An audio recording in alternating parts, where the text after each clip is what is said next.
सुंदरवन के जंगल में बंटी कबूतर अपनी पत्नी टुनटुनी चिड़िया के साथ रहता था। दोनों दही बेचा करते थे। उनके घर में एक प्यारी सी गाय थी जिसका नाम गायो था। अजी सुनते हो, दुकान से वापस आते समय मेरी गायों के लिए हरी हरी घास लेते आना, उसे हरी हरी घास बहुत पसंद है। ठीक है भगवान, लेता आऊँगा। शाम को बंटी कबूतर दही बेचने चला जाता है। उतनी देर आप बताइए कि 30 डिवाइडेड बाय 6 कितने होते हैं। दही ले लो दही, स्वादिष्ट और मीठी दही, एक बार खाओगे तो बार बार आओगे। खा लो मीठी और स्वादिष्ट दही, दही ले लो दही। अरे ओ दही वाले भैया, मुझे 1 किलो दही तो देना। अभी देता हूँ बहन जी। बंटी भैया, तुम्हारी दही खाए बगैर भोजन तो हजम ही नहीं होता। ये मीठी तो है ना? अगर मेरी दही मीठी ना हो तो मैं पैसे नहीं लूँगा। इस तरह 2-3 घंटों में ही बंटी की सारी दही बिक जाती थी। ये सब उसका पड़ोसी कालू कौवा देखा करता था और उसे बहुत जला करता था।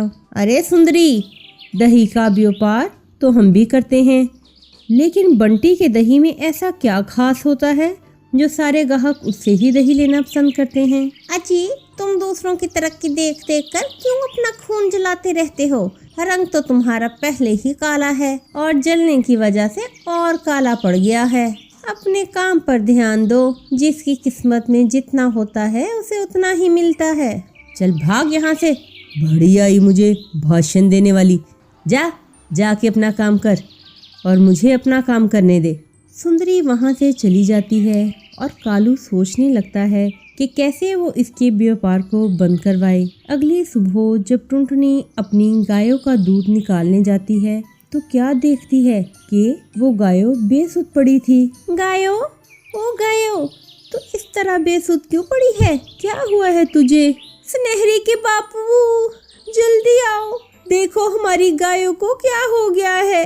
ये कुछ बोल क्यों नहीं रही? तभी बंटी कबूतर थोड़ा थोड़ा वहाँ आता है और गायों को देखता है। टुनटुनी, अब हमारी गायों कभी नहीं बोलेगी, इसे किसी पापी ने जहर दे दिया है।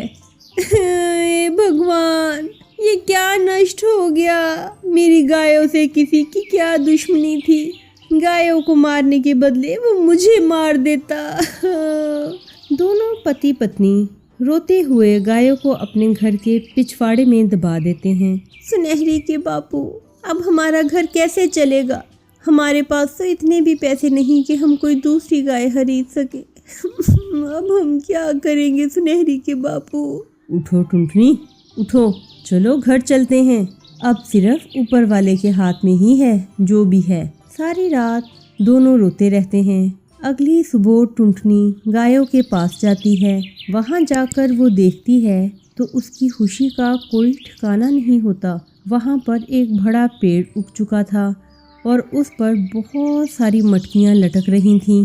दरख्त से आवाज़ आती है, बरसों तक तुमने मेरी सेवा की है, मैं तुम्हें दुखी नहीं देख सकती। अब तुम चाहे कितनी भी दही बेचो, मैं तुम्हें दही दूंगी। टुनटुनी ये सब सुनकर बहुत खुश होती है। इस तरह टुनटुनी और बंटी कबूतर दही का व्यापार करके खुशी खुशी अपना गुजर बसर करने लगते हैं।